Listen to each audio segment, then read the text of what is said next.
άλλες δυνάμεις κομμάτ ήταν στο σημείο. Ήταν η DVD, ακριβώς. Και η απλή τεχνικό είναι ότι αριστερά μου.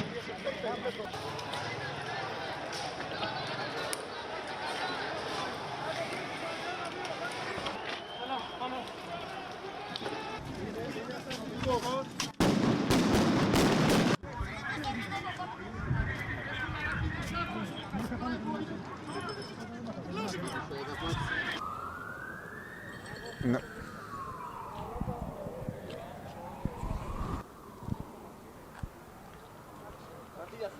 Εντάξει, ας τράβουν θέλουνε τα μηνόπανα.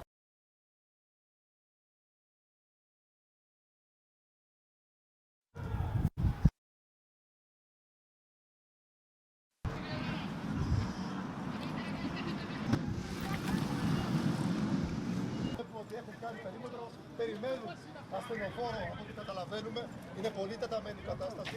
Οι νεαροί από ό,τι παρακολουθούν.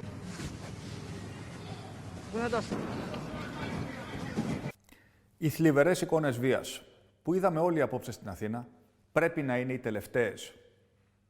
Και η ζωή ενός συμπολίτη μας, του νεαρού αστυνομικού που κινδύνευσε, να μας αφυπνήσει. Αυτές οι στιγμές πρέπει να επικρατήσει από όλους αυτοσυγκράτηση και ψυχραιμία.